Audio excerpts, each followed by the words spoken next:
j'avais envie de donner les coups à tous ceux qui craignaient Dieu. Vous qui ne croyez pas que la sorcellerie existe, que les démons existent, que le diable existe, vous vous trompez. Tu me prêches. J'ai envie de te chiffler. Je ne supportais pas les choses de Dieu en groupe. Vous qui vous opposez à Dieu en groupe, vous qui menez des choses de groupe, ceux de Dieu, tu oublies aussi que tu es un enfant, tu es aussi l'épouse.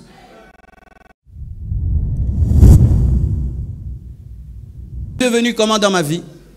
Je ne supportais pas d'aller à l'église. Moi, je combattais les églises. Il y avait une église à côté de nous et je prenais des baffles et je mettais contre l'église et je mettais du MC Hammer. Et en ces temps-là, il y avait une chanson de MC Hammer qui disait « Pray, pray ».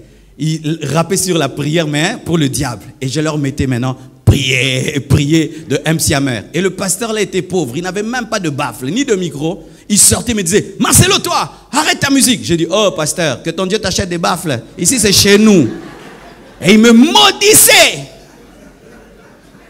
Ah oui, je ne supportais pas les hommes de Dieu. Quand tu as la sainteté, en moi, j'avais envie de donner les coups à tous ceux qui craignaient Dieu. Si seulement tu dégages la présence de Dieu, j'avais envie de donner des coups. Pourquoi? Parce qu'à l'âge de 10 ans, j'ai eu une apparition des sorcières qui sont venues me bouffer.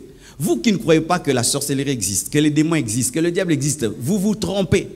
J'étais endormi sur mon lit et j'ai vu traverser le mur des femmes, une dizaine de femmes, habillées en cagoule, en train de chanter en Swahili. Le Swahili, c'est l'une de nos langues au Kivu, parce que j'ai grandi au Kivu.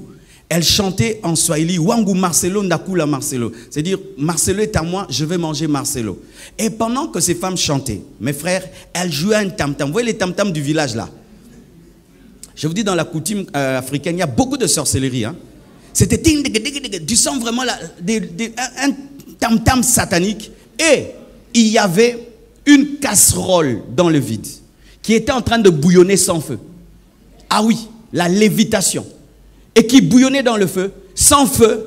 Et j'ai vu mon esprit aller dans la casserole. Plus elle chantait, plus je sentais mon esprit aller dans la casserole pour être mangé. J'étais bloqué, paralysé. Je n'arrivais même pas à causer avec mon frère qui dormait avec moi. Je ne pouvais même pas le bouger. J'étais éveillé. C'est pas que je dormais, je voyais, je vivais en live l'expérience.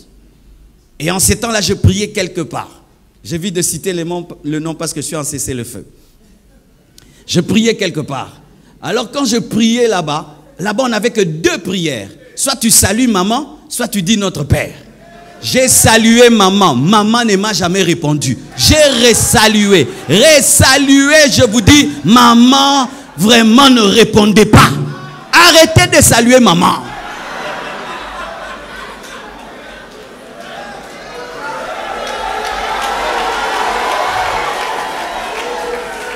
Moi, j'ai salué, je l'ai salué, mais la puissance des ténèbres était toujours là.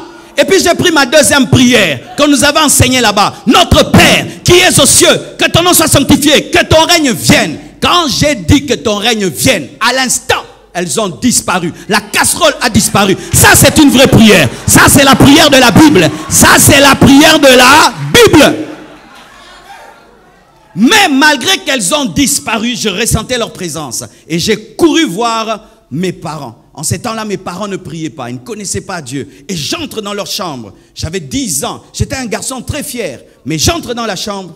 Je dis, il y a des démons qui m'attaquent. Les sorciers sont là. Ils ont cru que c'était le rêve d'un enfant. Chers parents, faites très attention. Lorsque vos enfants vous racontent leurs rêves et leurs cauchemars, il se peut qu'ils vivent des expériences réelles, mais vous rationalisez tout. Et alors ils me disent, alors qu'est-ce que tu as fait pour qu'ils puissent partir? Ah, j'ai salué maman, ça n'a pas marché. Et puis j'ai dit notre Père, ça a marché. Ok, va rentrer. Et puis si ça vient encore, tu pries notre Père. J'ai dit jamais. Et puis ça ne marchait pas encore. Je vais dormir entre vous. Quand j'ai dit, je vais dormir entre vous, ils ont dit non. Marcelo est très fier. Jamais il nous a proposé ça. Comment il peut accepter là? Donc c'est réel. J'avais la chair de poule. Et puis ils m'ont emmené. Il y avait 2 personnes qui habitaient chez nous qui étaient de la famille, mais qui étaient dans le fétichisme. Et quand ils m'ont emmené chez elles, ils ont dit, elles ont dit, nous sentons des présences maléfiques. Et pendant que je parlais, je voyais en vision un homme blanc et une femme noire qui me parlaient, qui me disaient, qu'est-ce que tu penses? Parce que tu leur dis, nous finirons par t'avoir. Et moi, je devenais l'interprète. Je commençais à dire, on me dit ceci, on me dit cela. J'étais comme entre ces esprits et ma famille. au lieu de prier, ils ont fait une scarification, des scarifications au niveau de mes mains, au niveau de ma tête, au niveau de mes chevilles. Et ils ont mis de la poudre et ils ont parlé. Il n'est pas de votre famille, vous n'allez pas la voir. Et tout d'un coup, ces esprits sont partis. Et moi, j'ai oublié. Mais vous savez, de l'âge de 10 ans à 15 ans, j'étais rempli d'une haine pour Dieu. Je ne savais pas pourquoi. Donc si tu es pasteur, j'ai envie de te taper. Si tu me prêches, j'ai envie de te gifler. Je ne supportais pas les choses de Dieu. Mais partout où j'allais, j'étais leader. Si je vous trouve en train de jouer au foot, je vous dis, donnez le ballon ici. Vous allez me donner. Je vais vous commander. Partout où j'allais, je disais, je suis leader. Alors que c'était des démons. Il y avait dans mon cœur une pierre, je vous dis une pierre. Un orgueil contre Dieu, comme si Dieu était mon égal. Je ne pouvais pas m'humilier devant lui. Des fois même on venait nous prêcher à la maison. Si tu me prêches, je viens, je m'assieds sur la coudoir où je vais me changer. Je porte une courte culotte si tu es une fille et je suis là, je te distrais. J'allais même dans les églises pour draguer les filles. Tu t'imagines ça? Et alors comment j'ai été transformé, mes frères? Chaque année, on allait en vacances. C'était chez qui? C'était chez l'homme le plus riche de notre famille. Et c'est là que j'étais bouleversé. C'était l'homme le plus riche de la famille, le plus beau. Il était tout le temps en boîte, il avait tout l'argent qu'il fallait. Il était beau, il avait tout. Et c'était mon modèle. Je me disais, quand je serai grand, je serai comme tonton Popé. Il est riche, il s'habille bien, il a tout ce qu'il veut. Moi aussi, je serai comme lui. Mais un jour, mon oncle qui revenait tous les jours, enfin avec des nouveaux albums, des tels musiciens, il revient voir mon père, il commence à prier, il commence à entonner la musique chrétienne. Et mon père lui dit, mais qu'est-ce que tu as toi? Tu pries maintenant dans ces églises-là, binzambi comme on appelle chez nous. Il a dit, non, j'ai reçu Jésus, j'ai tout arrêté. Ah, mais moi j'étais déçu. J'ai dit, pourquoi tu m'as fait ça? Moi qui voulais être comme toi, maintenant tu pries. J'étais déçu. Parce que quand j'allais en vacances chez lui, comme il était l'homme le plus riche du coin, j'étais le neveu de l'homme le plus riche. Tu t'imagines comment on nous traitait? Et puis, il nous a tendu un piège. Il a organisé des vacances encore chez lui. Et tous, nous sommes allés. Et là-bas, il a invité beaucoup de pasteurs. Beaucoup d'intercesseurs. La maison était remplie de prières. Tu vas là, rakababa, tu vas rababa. C'était les pires vacances de ma vie. Je me disais, mon Dieu, qu'est-ce qu'il a fait? Tu vas là, on prie, venez, on va prier. Et on nous mettait là ensemble. Et un pasteur au milieu. Et puis il nous faisait prier l'un après l'autre. Et puis il ferme les yeux. Et puis il dit, le frère Marcelo va prier. J'ai fait ça. Priez. Moi, votre frère, je ne suis pas votre frère. Même par respect, je n'ai pas osé faire la prière. Et puis il ouvre les yeux. Marcelo prie. J'ai dit, moi, je ne suis pas frère. Prie toi-même, pasteur. Il a prié. Et puis il dit, Marcelo, pourquoi tu es comme ça avec Dieu? J'ai dit, pasteur, regarde, dans votre église là, est-ce qu'il y a un métier? Il dit, non. Pourquoi tu veux que ce soit les premiers métiers de l'église? Tu vois, nous, cette peau ne prie pas. Nous, on aime pudique, on aime les femmes. Tu connais, non? Alors moi, si je commence, je vais abandonner. Ça ne sert à rien. Moi, je ne peux pas prier. Je suis mauvais. Va prêcher les autres. Ouais. Moi, j'étais toujours sincère. Depuis que j'étais païen. Toujours sincère. Toujours sincère. Et vous savez comment Dieu m'a eu? Ah, dites atmosphère. Maman, lorsque les choses vont mal dans ta maison, même si les enfants ne t'écoutent pas, change l'atmosphère. Change l'atmosphère, change l'atmosphère. Il y avait l'atmosphère de la présence de Dieu partout. Alors un jour, je vais me laver pour m'habiller, sortir voir ma copine et j'entre dans la salle de bain. Normalement, je finis de prendre mon bain, je vais sortir de la salle de bain. Devant la porte, je vois une forte lumière, mes frères. Une forte... Chaque fois que j'en parle, c'est comme si c'était hier. C'est ce qui a marqué toute ma vie jusqu'à aujourd'hui. Je ne joue pas avec les choses de Dieu parce que moi, je n'ai pas seulement cru par la foi, même j'ai cru aussi par la vue. Une lumière m'apparaît comme un soleil en plein midi, mes frères. Et une voix sort de la lumière comme un baffle. Marcelo, convertis-toi. Frère, j'étais là.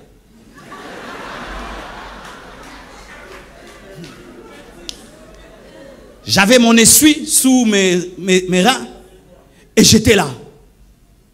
il se dégageait de cette présence deux choses, la sainteté et l'amour. La sainteté me repoussait, mais l'amour me retenait. J'avais envie de fuir et de rester. Je sentais à la fois qu'il m'aimait beaucoup, mais je sentais à la fois qu'il était trop pur pour que je reste là.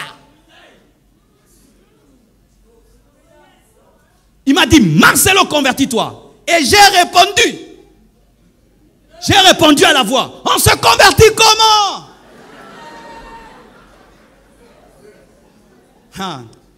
C'est pourquoi ne condamnez jamais un homme. Vous ne savez pas ce qu'il vit dans le secret. Ne condamnez jamais celui-là, il est allé en enfer. Si tu ne sais pas ce qui est arrivé avant sa mort, il se peut qu'avant même de rendre l'âme, il a pu donner sa vie à Jésus-Christ. Si j'étais allé dans cette salle de bain et je n'en étais pas sorti, qui aurait cru que j'y avais rencontré Jésus-Christ? Convertis-toi. Et je te réponds, comment on se convertit? Et puis il me répond, souviens-toi des paroles de mon serviteur Jean. Jean, c'était le seul pasteur qui tolérait mon orgueil et qui arrivait quand même à m'aimer. Continue à aimer ce païen-là, qui t'insulte, qui crache sur toi, qui te ridiculise quand tu vas prêcher chez lui. Continue à l'aimer, continue à le prêcher. Il se peut qu'il sera un grand serviteur de Dieu. Et Jean me prêchait toujours. Et Jean m'avait dit ceci, Marcelo, si tu fais un pas, Dieu fera 9 pas pour toi. Parce que je lui disais, Jean, moi je ne veux pas être moins sérieux avec Dieu. Je ne veux pas commencer et puis abandonner. Il m'a dit, Marcelo, Dieu ne te dit pas de te changer toi-même. Tu ne peux pas te changer. Donne-lui seulement ta vie et lui va faire le reste. Et la voix me rappelle la prédication de Jean. Fais un pas, Dieu fera le 9. Toi seulement crois. Et moi, je n'ai pas fait les prières d'acceptation.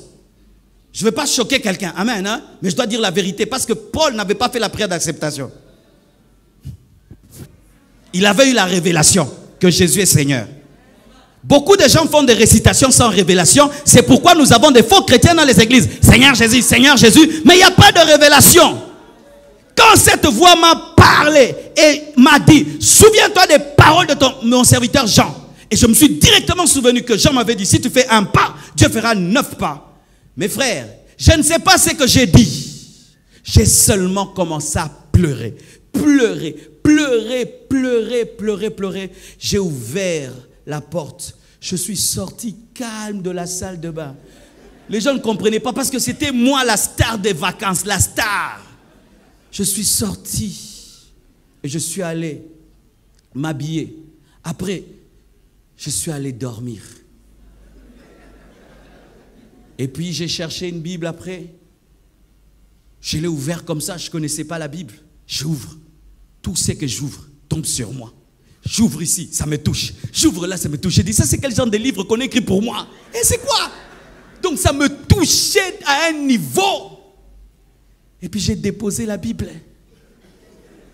Ça me faisait trop mal. Et à l'instant, mes frères, tu t'imagines, tu te convertis aujourd'hui. Tu as une expérience de Jésus. Mais à l'instant, quand seulement je dors, je vois des nains, petits comme ça, tout noirs, qui volaient dans les airs. Des milliers qui parlaient 3 langues au même moment. Le français. Ne sois jamais orgueilleux de parler français. Les démons parlent aussi français. Le lingala et le swahili. Et me parlaient aussi. Pourquoi tu t'es converti en français? En lingala, en swahili, Dieu anini. 3 langues au même moment. Et ces esprits venaient en colère, en trombe, sont entrés dans ma chambre. Et j'ai vu que ces esprits venaient des villages. C'était quoi? Quand j'avais 10 ans. Quand j'avais 10 ans, la poudre qu'on avait mis en moi, c'était des esprits du village qu'on avait mis en moi. Et ces esprits-là, donc pendant 5 ans, étaient avec moi. Ce sont ces esprits qui me rendaient orgueilleux, incrédule, jaillissaient Dieu. Comme tu es là, il y a certaines choses que tu fais, ce sont les démons. Ce sont les démons qui te poussent à mener cette vie. Tu penses que c'est ton caractère, alors que ce sont des démons. Et ces esprits se sont manifestés directement. Mes frères, ces esprits se sont retrouvés en dehors de moi. Sans prière de délivrance, lorsque ta conversion est profonde, les démons partent. Je te dis la vérité, quand ta conversion est profonde, les démons partent. Les chrétiens aujourd'hui, on les délivre, on les redélivre. Pourquoi? Vous n'êtes pas profond dans votre repentance. Jésus a dit, le prince de ce monde vient, mais il n'y a rien de lui en moi. Et ces esprits sont venus comme s'ils contrôlaient ma vie. Et quand ils sont venus, ils m'ont pris pour me tuer. Mes frères, l'homme est réellement un esprit possédant une âme habitant un corps. Touchez vos corps. Une enveloppe, mes frères. Une statue, ce corps. Il suffit que l'âme quitte ce corps. C'est une statue. Une statue. Quand ces esprits sont venus, j'ai vu que ces esprits me sortaient de mon corps. Mes frères, et j'ai commencé à mourir. Ce n'est pas que j'ai fait un voyage astral. Hein? Amen. Hein? Je commençais à mourir. Et j'ai vu mon corps étendu sur le lit. Et j'ai vu, parce qu'on était dans une chambre avec plusieurs frères et sœurs. Et je les entendais causer, rigoler, parler. Je voulais leur parler, mais je n'arrivais pas. Ce jour-là, j'ai expérimenté que le salut est individuel. Vous qui avez des péchés de groupe, vous commettez une grosse erreur. Vous qui péchez en groupe, vous qui vous opposez à Dieu en groupe, vous qui menez des choses de groupe, ce jour-là, j'étais seul et je ne pouvais parler à personne. C'était ma vie, c'était mon expérience, c'était mon expérience, c'était mon expérience. Et quand je partais, je me suis souvenu parce que je ne connaissais pas la parole. Ma bouche physique était fermée. Ma bouche physique ne parlait pas. Il n'y a pas qu'une bouche physique, il y a aussi une bouche spirituelle. Je me suis souvenu, on m'avait raconté que quelqu'un un jour était allé dans un cimetière et puis il était attaqué par des démons. Il a crié au nom de Jésus-Christ, il était délivré. Cette histoire m'est revenue. J'ai crié Jésus. Jésus dans mon esprit. Tous ces démons m'ont lâché. Le nom de Jésus est élevé au-dessus de tout autre nom. Le nom de Jésus ne devient pas puissant lorsque tu le cites 2 fois, 3 fois, 4 fois. Le nom de Jésus ne devient pas puissant lorsqu'il est cité par un pasteur. Le nom de Jésus est puissant. C'est le nom qui est élevé au-dessus de tout autre nom. Il a reçu le nom qui est élevé au-dessus de tout autre nom, afin qu'en son nom, tout genou fléchisse au ciel, sur la terre et sous la terre, et que toute langue confesse qu'il est Seigneur, à la gloire de Dieu le Père. Mes frères, je ne connaissais pas tout ce que je viens de dire. J'avais seulement entendu le nom de Jésus. Quand j'ai dit Jésus, ces esprits m'ont lâché et je suis retombé dans mon corps. Mes frères, ce corps pèse. Ce corps, il pèse. Je suis retombé. J'étais un bébé. J'ai crié, les démons sont là. Tout le monde a fui. Tout le monde. Sortez-moi aussi. Je les délivrais, mais j'ai fuyé.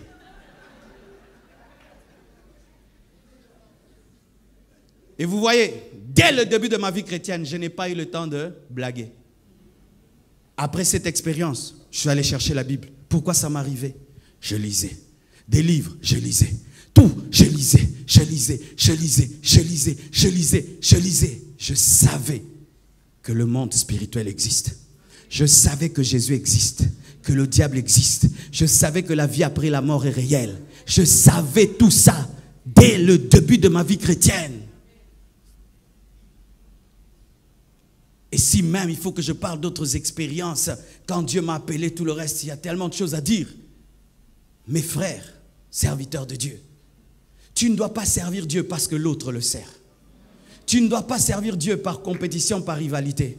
Tu ne dois pas servir Dieu par envie. Ça fait bien d'être devant et d'être sur un tapis rouge. Moi aussi, je deviens un pasteur. Qu'est-ce que Dieu t'a dit? Si tu es un civil, tu vas à la guerre, tu vas mourir, mon frère. Est-ce que Dieu t'a mandaté? Est-ce que Dieu t'a parlé? Lorsque Moïse s'est tenu devant Dieu, il a dit, je dirais, qui m'a envoyé? Au nom de qui? Tu vas au nom de qui? Quel est le nom de ton Dieu? Quelle est la révélation de ton Dieu? Quelle est l'expérience que tu as eue? Un homme de Dieu doit avoir une expérience profonde de conversion. Pas d'abord dans l'appel de conversion. Car si ton appel est raté, ton ministère est raté. Nous avons des hommes de Dieu qui ont été des mauvais chrétiens. Des mauvais fidèles. Quand il était fidèle au banc, il ne priait pas. Quand il était fidèle au banc, il n'évangélisait pas. Quand il était fidèle au banc, il était un mauvais frère. Même son pasteur a un mauvais témoignage de lui. Et il devient pasteur. Tu seras un mauvais pasteur. Avant d'être pasteur, tu dois d'abord être un vrai converti. La Bible nous parle d'abord de la conversion de Paul par l'apparition de Christ, ensuite de son envoi. Mais toi, tu es envoyé, mais tu n'étais pas converti. Ainsi, nous avons des bébés spirituels, nous avons des hommes charnels et même des païens devenus pasteurs parce qu'ils parlent bien, il a fait la théologie, il parle le grec, l'hébreu, il parle toutes ces choses, mais pas d'expérience. Et sachez que si tu n'as pas eu une expérience, tu ne feras pas, tu n'amènerais pas les autres à cette expérience-là. C'est pourquoi tu vois un pasteur, il néglige les nouvelles naissances à l'église.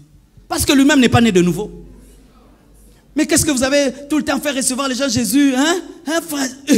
Parce que lui-même, il ne sait pas c'est quoi que de naître de nouveau. Il n'accélère pas sur l'évangélisation. Parce que quand il était fidèle, il n'évangélisait pas. Ce qui fait que quand il devient pasteur, il ne va pas évangéliser. C'est pourquoi il ne prie pas beaucoup. Parce que quand il était fidèle, il ne priait pas. Alléluia. Un bon pasteur est d'abord un bon enfant de Dieu.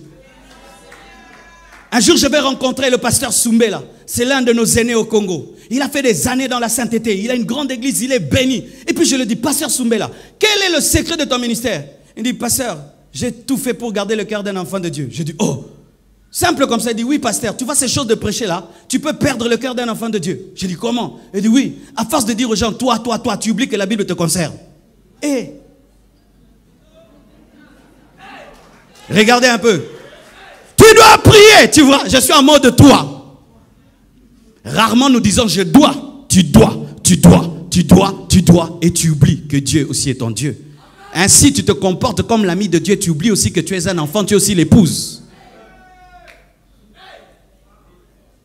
Alléluia. Des expériences. Un jour, j'étais en train de prier et puis je vois un ange qui m'apparaît. Il est venu comme un examen et me dit, Marcelo demande 4 choses. Maintenant, du coup, je devais répondre. Pas dire demain, maintenant. Et j'ai demandé 4 choses. Et puis il me dit, tu as bien répondu. Je t'ajoute la gloire et la richesse. Il a disparu. Ça, j'ai vécu ça. Dieu n'est pas que le Dieu de Salomon, mes frères. Dieu n'est pas que le Dieu de Salomon. Dieu, moi aussi, j'avais demandé. Je veux même te dire les 4 choses que j'avais demandé. Je peux te dire? Quand il m'est apparu, il m'a dit, demande 4 choses. J'ai dit, je demande une communauté de 100 000 personnes. Et puis j'ai dit, je demande un réveil mondial.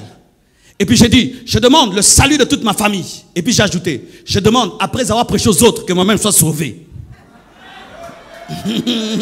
Très important. Alléluia. Très important. Il m'a dit, tu as bien répondu. Je t'ajoute la gloire et la richesse. Il est parti. Chaque fois que je pense à cela, je sais que la gloire et la richesse m'accompagneront. Maintenant, quand tu vois quelqu'un, la gloire et la richesse l'accompagnent, tu combats ça. Est-ce que tu sais ce que tu combats? Tu sais qui tu combats? Vous voyez des choses de combattre, bicombatta, combatta. Bicombatta, combatta. Tu combats un homme, mais tu ne sais pas qu'est-ce qui est derrière lui. Tu combats Israël, tu ne sais pas que la Shekinah est là. Tu combats Israël, tu ne sais pas que le Dieu de l'arche est là. C'est ça le problème de combattre pour combattre.